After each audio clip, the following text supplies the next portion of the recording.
Lintuharrastus Suomessa on saanut alkunsa jo 1800-luvulla. Jo tältä ajalta on käytössä hyvin paljon havaintoaineistoa. Mutta tietenkin tämä lintuharrastus on silloin ollut jotain aivan muuta kuin se, mitä nykyään on.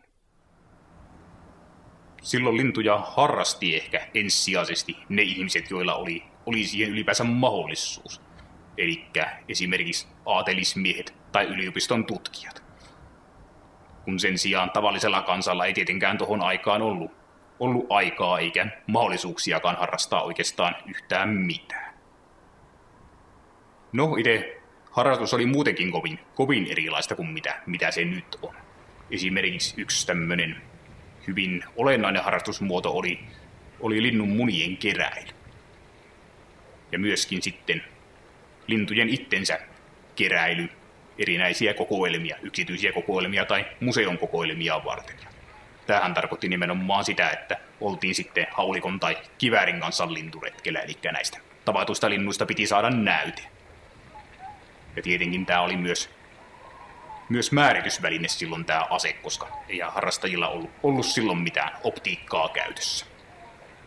No, sitten kun mennään 1900-luvulle, niin varmaan tämä tieteellinen ote tässä harrastuksessa jatkuu aika pitkälti, että tietämystä sillä Suomen linnustosta kasvatettiin pikkuhiljaa. Ja jo tuossa 1900-luvun puolivälissä voi sanoa, että Suomen pesimälinnusto tunnettiin hyvin. Ehkä varsinainen murros tässä lintuharrastuksessa sitten tapahtui just tässä viime vuosisadan puolivälissä, sotien molemmin puoli, koska tällöin lintuharrastuksesta tuli tällainen koulupoikien harrastus ja harrastajien määrä kasvoi kovasti silloin ja monet näistä harrastajista sitten jatko harrastustaan pitkälti aikuisikään. Ja tietysti tästä kaartista on sitten kasvanut todella suuria nimiä suomalaisessa ornitologiassa ja lintuharrastuksessa. Voi mainita vaikka Pentti Linkolan ja Olavi Hildénin. Ja tällaisia nykyisiä muotojaan tämä lintuharrastus alkoi varmaan saada sitten 60-luvulla. Tällöin esimerkiksi muuton seuranta ja bongaus on saanut alkunsa. Ja samoin tässä sitten 60-70-luvulla linnuston seuranta alkoi todella kehittyä, eli ruvettiin tekemään lintuatlaksia, pesimälinnuston seurantana linjalaskentoja, talvilintulaskentoja ja seurattiin petolintujen pesintää. Ja tästä toiminnasta tuli hyvin vahvasti organisoitua silloin. Ja tästä ollaan sitten pikkuhiljaa tultu nykypäivää kohti. Harrastajien määrä on kasvanut koko ajan ja tällä hetkellä varmasti lintuharrastajia Suomessa on enemmän kuin koskaan ennen, mutta myöskin tämä harrastajien ikäjakauma on aika lailla muuttunut, eli lintuharrastajien keski-ikä kasvaa tällä hetkellä koko ajan ja ei tämä harrastus nuorten keskuudessa ole varmaan ihan niin suosittua kuin mitä se on joskus ollut ja toisaalta myös monet uudet harrastajat, jotka vasta aloittaa, niin hekin on sitten vähän varttuneempaa väkeä.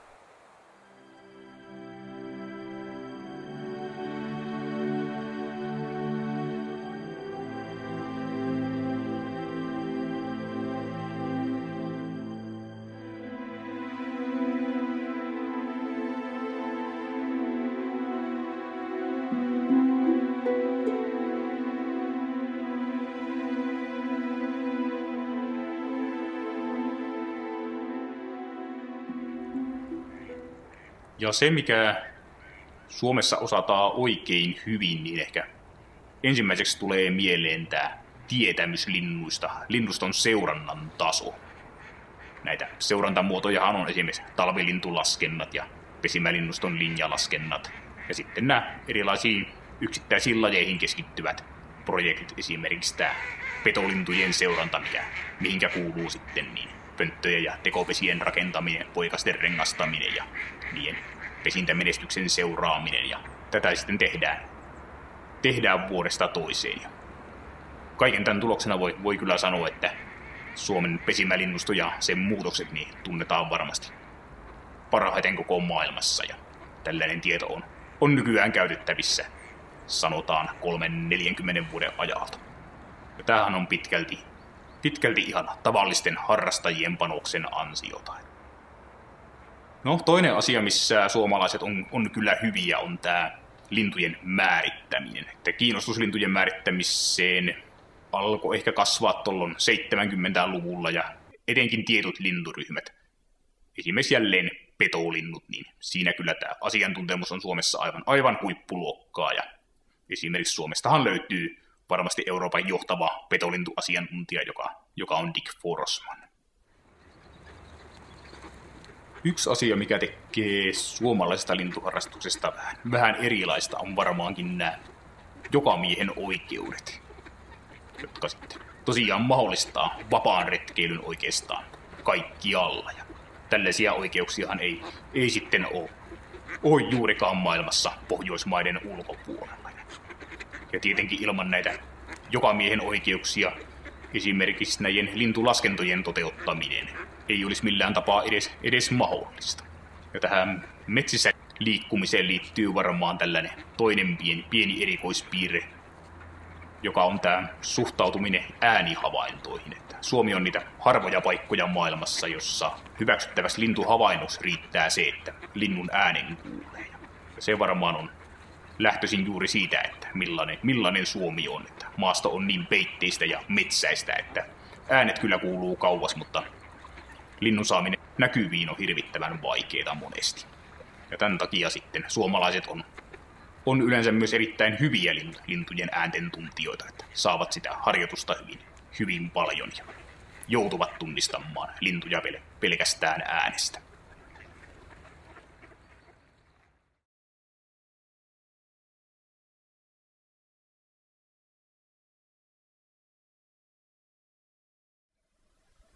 Keski-Suomen lintutieteellinen yhdistys, tai alun perin Keski-Suomen lintumiehet, niin kuin yhdistyksen nimi kuului, perustettiin vuonna 1974.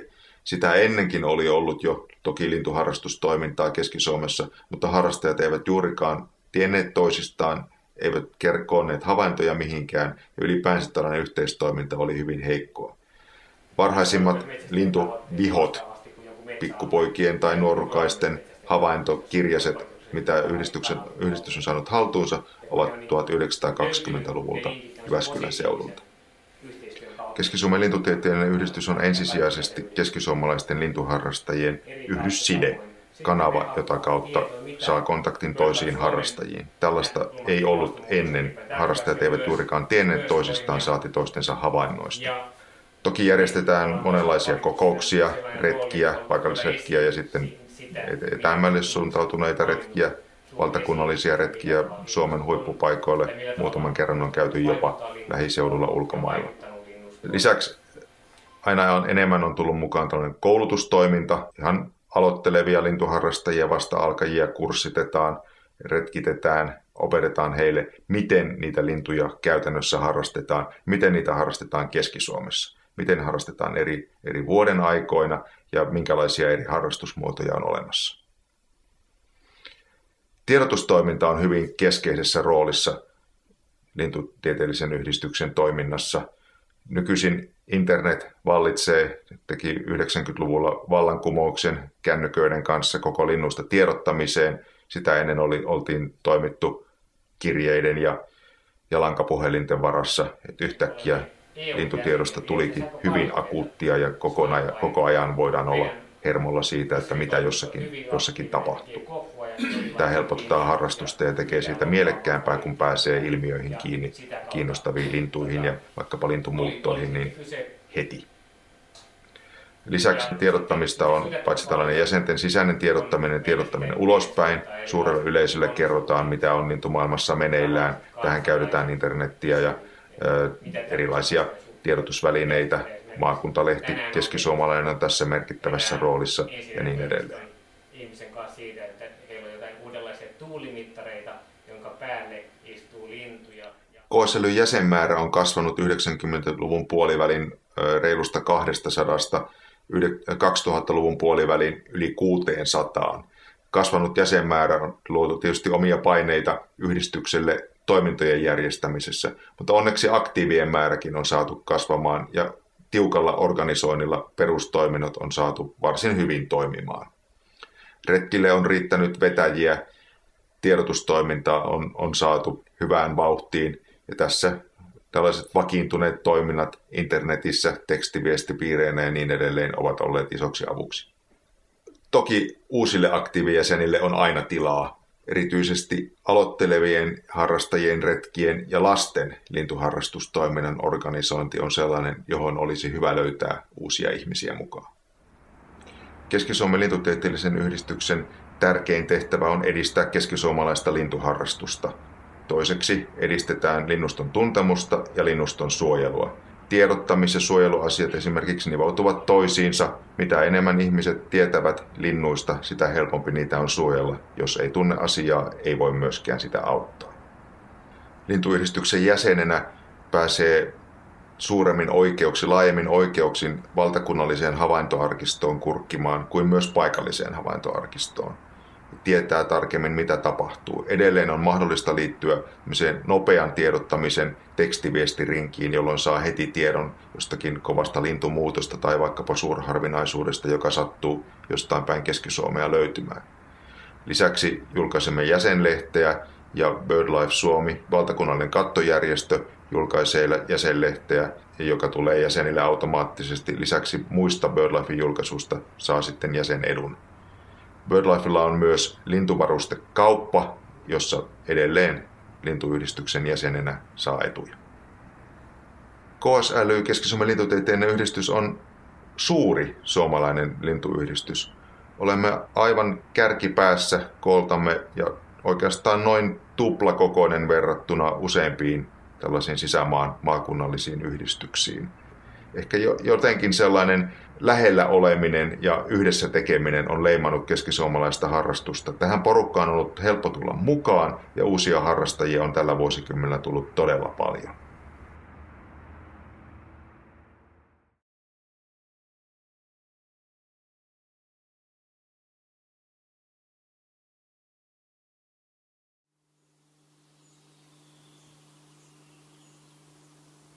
Lintuharrastus on siitä mukava harrastus, että oikeastaan se on täysin omissa käsissä. Milloin se aloittaa, mitenkä alkaa yleensäkään harrastamaan. Mä oon aina sanonut tosin, että talvi on melkein se kaikkein paras vuoden aika aloittaa, koska silloin Keski-Suomessa lajeja on tämmöinen hyvin hallittava määrä. Täällä on semmoinen 20-25 tämmöistä peruslajia, jotka on suhteellisen helposti tunnettavissa ja niistä on hyvä aloittaa oikeastaan miettimään sitä, että mitenkä lintuja tulee katsoa, mihinkä kannattaa kiinnittää huomiota, miten linnut käyttäytyy ja näin poispäin. Tietysti sitten paikallisen lintuyhdistyksen toiminnasta kannattaa ilman muuta ottaa selvää ja kävästä vaikkapa nettisivuilla, jos ei nyt aivan heti jäseneksi halua liittyä. Sieltä saa hyvin paljon tietoa ajankohtaisista havainnoista yleensäkin, alueen linnustosta, milloin mitäkin lintuja on mahdollista yleensäkään nähdä. Ja siellä on hyviä retkikohteita ajo-ohjeineen, missä pystyy omatoimisesti käymään ja näin poispäin. Tietysti se, että jos pääsee jonkun kokeneemman harrastajan mukaan, niin sehän on tietysti täysin korvaamaton apu. Eli saa ihan käytännössä tietoa, kokemusta imettyä tältä kokeneelta harrastajalta ja saa semmoista tietoa, mitä ei välttämättä lintukirjoistakaan löydä. Lintuharrastustapojahan on hirveän montaa erilaista.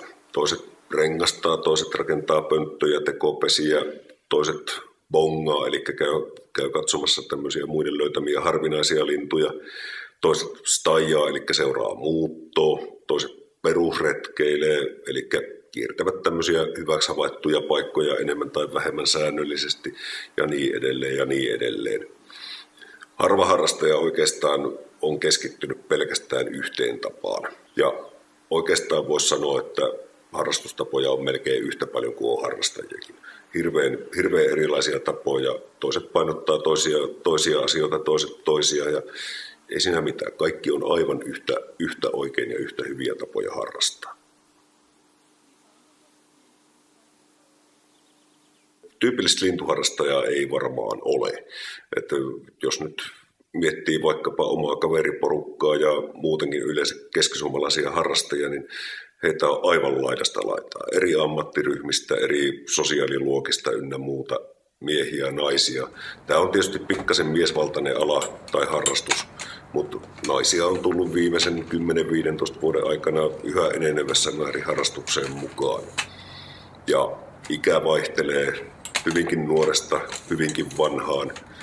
Ja tässä yhteydessä oikeastaan voisi mainita siitä, että lintuharrastuksen aloittaminen ei se katso ikää. Että oikeastaan alarajaa ei ole, että heti siinä vaiheessa, kun alkaa jotain ympäristöstään tajuamaan ja osaa katsoa lintuja, tietää minkä linnun on nähnyt ja sen verran on kehittynyt ymmärrystä yritystä. Tietysti jos hyvin nuorena aloittaa, niin se on tietysti vanhemmista hyvin pitkälle kiinni, että mitenkä lapsen harrastusta tuetaan ja kuinka heitä viedään luontoon. Ja etenkin jos jotain lintuharrastusta tai luontoharrastustaustaa perheestä muuten löytyy, niin kuinka sitä tietoa välittää lapsi. Myöskään yläikärajaa ei ole, eli ihmiset saattaa aloittaa hyvinkin vanhana harrastuksen. Ja tämä on itse asiassa 2000-luvun ilmiö tällainen, että paljon on tullut harrastajia, jotka on iältään ehkä myöhäisessä keski-iässä, jotain tämmöisiä 50-vuotiaita, ehkä vanhempiakin ihmisiä, joilla lapset on lähtenyt kotoa pois jo. Ja heillä on omaa aikaa paljon ja kenties nuorena harrastaneet luontoa tavalla tai toisella. Ja he on löytänyt sitten lintuharrastuksen uudelleen nyt sitten vanhemmilla päivillä. Tämmöistä mitään stereotypiaa lintuharrastajasta on hyvin vaikea tehdä. Ainoa tämmöinen oikeastaan vähän surullinenkin puoli on se, että nuoria tulee harrastuksen pariin hirveän vähän nykyään. Että se tarjonta, tavallaan kilpailu tässä harrastuskentässä on hirveän laaja nykyään ja tarjontaa on hyvin paljon.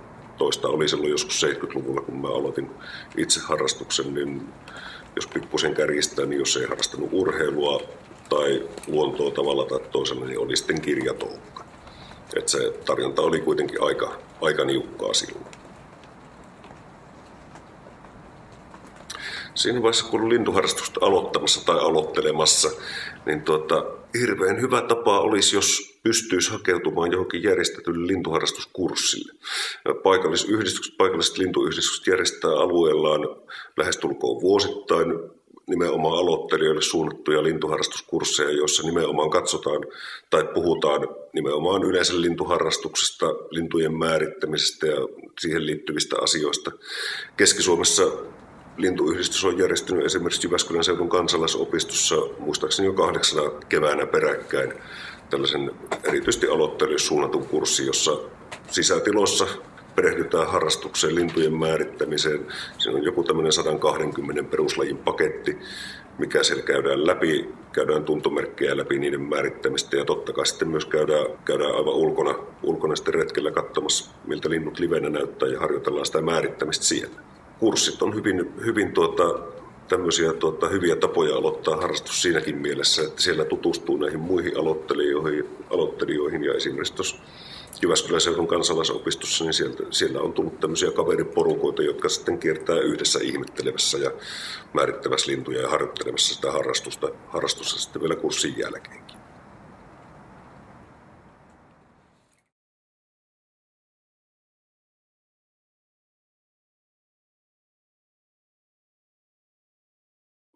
Periaatteessa, jos tällaisia ihan perusvälineitä ajattelee, mitä aloittelijan tarvitsee hankkia, niin tietysti kiikarit, lintukirja ja havaintovihko.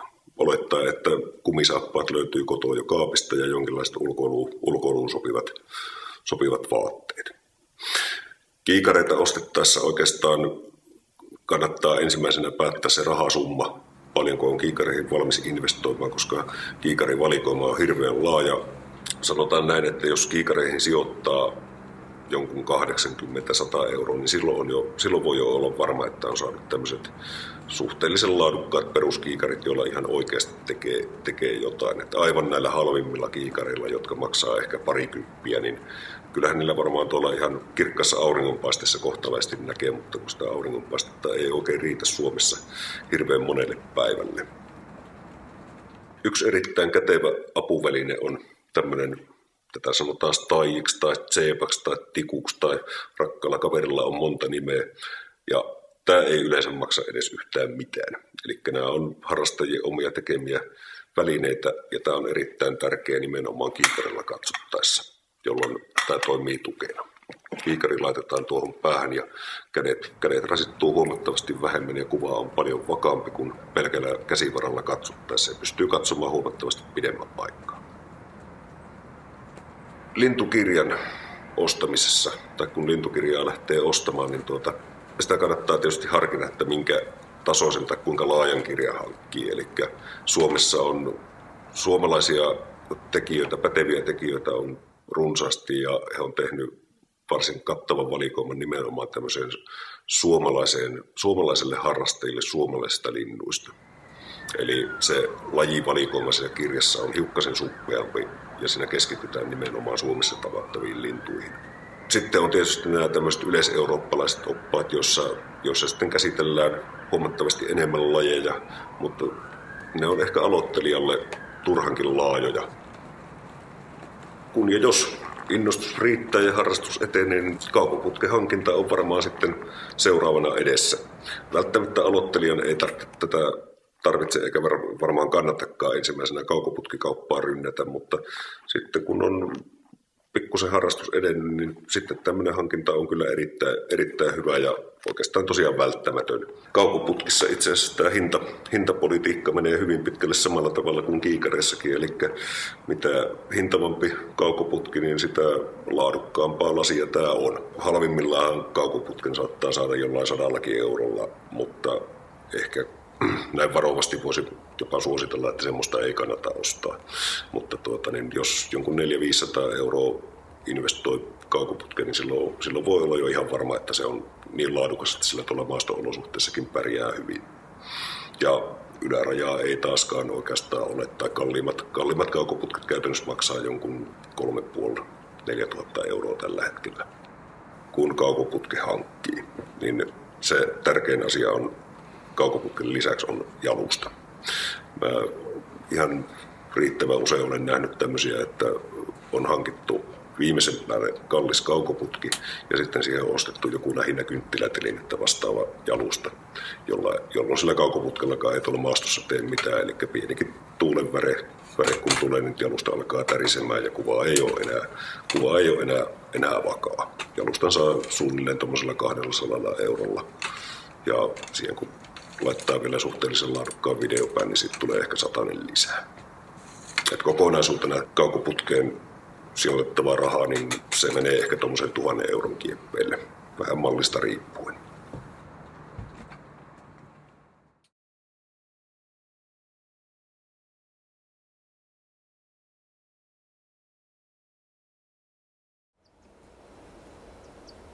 Lintuharrastuksen historia Keski-Suomessa on kyllä melkoisen lyhyt.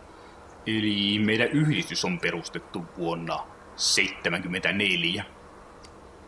Ja sitä aikaa ennen on suhteellisen vähän linnustotietoa käytettävissä. Totta kai on jonkin verran taas tällaisia paikallisia linnustoselvityksiä tehty. Ja tietyillä paikkakunnilla on saattanut olla yksi aktiivinen harrastaja vuosikymmenen parin ajan.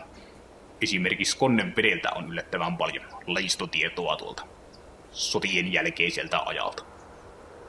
Ja sitten tietysti jos haluaa selvittää, että mitä lintuja täällä Keski-Suomessa on aikoinaan ollut, niin erittäin hyvä lähde siihen on sitten erilaiset kokoelmat. Että esimerkiksi koulujen kokoelmista löytyy usein melkoisia aarteita ja myös sitten museoiden kokoelmista. Että sitä kautta pääsee jonkin verran selville siihen, mitä lintuja täällä on ollut. Mutta tietenkään siitä varsinaisesta harrastuksesta se ei sitten hirveästi kerro. Ja varmaan onkin niin, että harrastus on täällä kunnolla alkanut sitten tämän yhdistyksen perustamisen jälkeen, että aktivoitunut tässä 70-luvun loppupuolella. Ja ensi alkuun tämä touhu oli kyllä hyvin paikallista, eli harrastus oli hyvin keskittynyt Jyväskylän ympäristöön aika pienelle alueelle, ja toinen tällainen keskittymä oli varmaankin tuolla Jämsän suunnassa. Ja siitä on tietämys sitten pikkuhiljaa lisääntynyt, mutta varmaan saadaan mennä ihan tonne 90-luvulle asti ennen kuin voi sanoa, että Keski-Suomessa on retkeilty kattavasti. Ja moni hyvä lintupaikka on löydetty vasta 90-luvulla tai jopa 2000-luvun puolella. Meidän 600 jäsenestä ehkä puolet on sellaisia, jotka aktiivisesti ilmoittaa havaintoja ja loput on sitten varmaan ihmisiä, jotka harrastaa esimerkiksi lintujen talviruokintaa, tai voivat olla yhdistyksen jäseniä ihan vaan aatteen takia. Ja sitten ehkä jos ajatellaan tällaisia oikein aktiivisia harrastajia, niin sanotaan, että se on välillä 50-100. Ja periaatteessa mitä täällä tehdään, niin kyllähän se on pitkälti samoja asioita kuin mitä koko Suomessakin, vaan hieman pienemmässä mittakaavassa. Että hyvin monelle harrastus on ihan tätä perusretkeilyä. Ja täällä Keski-Suomessa voi sanoa, että harrastus painottuu aika vahvasti kevääseen ja alkukesään. Eli nimenomaan silloin, kun lumet ja jäät alkaa lähteä, niin silloin harrastajien määrä maastossa suurimmillaan. Ja silloin hyvillä lintupaikoilla, esimerkiksi Laukaan Vuonteella tai sitten Jyväskylän Jyväsjärven ympäristössä, niin silloin on suorastaan ruuhkaa. Ja keväällä sitten kierrellään hyviä lintujärviä ja kesän alussa on tämä yölaulu ja retkeily hyvin suosittua. Mutta tuntuu, että aika monelle harrastajalle se lintuvuosi loppuu sitten siihen juhannuksen tienoille, eli syksyllä sitten ihmisiä on maastossa hyvin paljon vähemmän. Mutta sitten ehkä yllättäen viime vuosien ilmiö on ainakin ollut, että talvikaudella harrastus on hirveän aktiivista. Varmaan tämä sitten johtuu siitä, että talvella tämä retkeily on taas helpompaa, eli linnut on helposti löydettävissä, ne keskittyy taas ruokinnoille ja suurten koskivesistöjen sulapaikoille ja vastaaville. Että talvella on helppo tietää, että mihinkä mennä retkelle nähdäkseen lintuja. Ja tämä on varmaan tällä keskisuomalainen erityispiirre, että tosiaan ollaan nimenomaan talvella näin aktiivisia.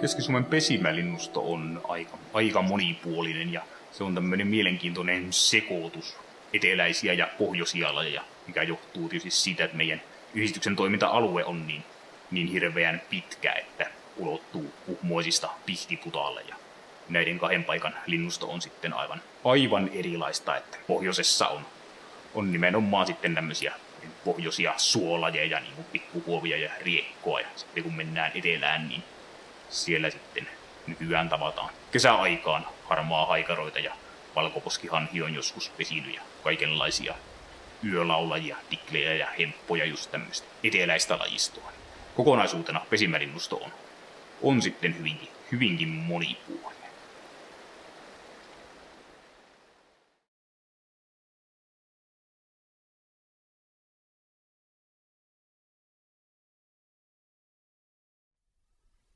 Minä aloitin lintuharrastuksen vuonna 1994 13-vuotiaana. Se lähti varsinaisesti siitä liikenteeseen, että meidän koulun biologiaopettaja oli aktiivinen lintuharrastaja ja hän sai innostettua minun isoveliä ja pari hänen kaveriaan harrastukseen. Ja mä sitten yhtenä iltana otin veljeni lainaaman lintukirjan ja rupesin selailemaan sitä ja kiinnostuin yhä enemmän vaan linnuista. Sitten pari viikkoa sitten mä pääsin retkelle mukaan isoveljeni kanssa ja siellä mä sain sitten tutustua lintuihin ihan luonnossa ja siitä mä jäin sitten koukkuun. Ja samaan aikaan myös minun pikkuveljeni innostui linnuista, joten me 3 aloiteltiin tätä harrastusta.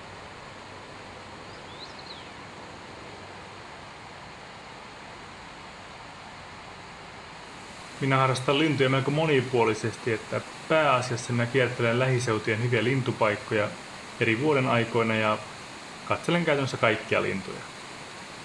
Nyt on ehkä tämä talviretkellä nousemassa ykkösaiheekseni, että talvella on lintuja huomattavasti vähemmän ja minusta on mukava yrittää etsiä viivyttelijöitä ja toisaalta myös harvalukuisia talvettijoita. Lisäksi mä harrastan pongausta, eli se tarkoittaa sitä, että Mä lähden vartavasti sen katsomaan jotain tiettyä lintua jopa satojen kilometrien päähän. Yleensä ne linnut jotain harvinaisuuksia. Ja tiedot me näistä saadaan vartavasten pongarille tehdystä tekstiviestijärjestelmästä.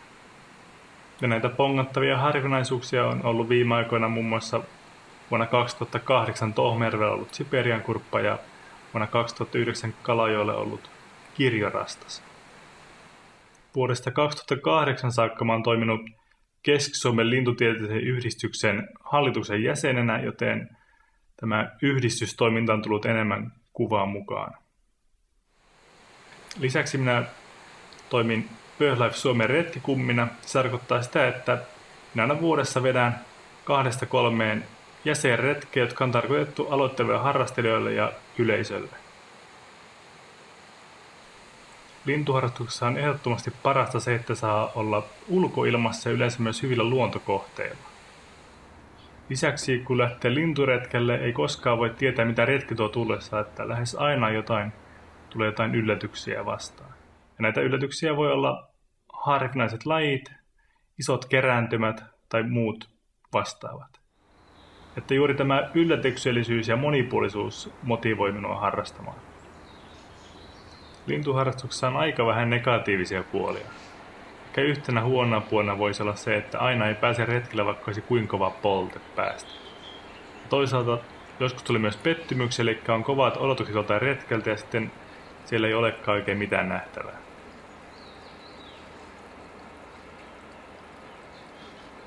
Lintuharrastus on siitä erikoinen harrastus, että se on koko ajan ikään kuin päällä, eli harrastamaan ei tarvitse vartavasti lähteä. Eli olet vaikka kaupassa tai hautajaisissa, niin koko ajan tulee väistämättä kuultuja ja nähtyjä lintuja, eli sitä harrastusta ei voi jättää taakse.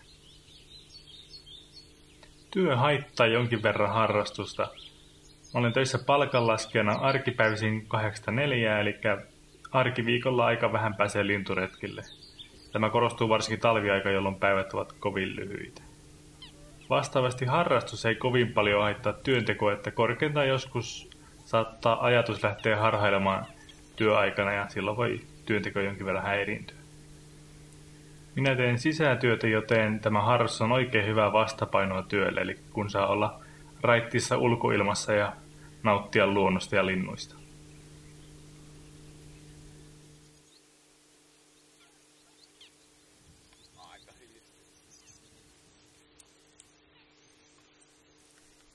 Minulla kuluu aikaa harrastuksessa aika vaihtelevasti, että joskus saattaa olla vain 15 minuutin pikareissu vaikkapa tuohon Tourijoen suulle Lokkia katselemaan. Tai sitten toinen ääripää on, että saattaa olla 4 päivän reissu jossain ulkosaaristossa vaikkapa Uuttöissä. Ja kaikkea siltä väliltä.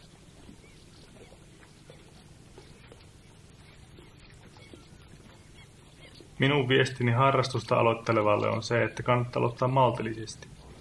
Ensin kannattaa tutustua vaikka omaan pihapiirin lintuihin ja sitten pikkuhiljaa laajentaa retkeilyä lähialueille.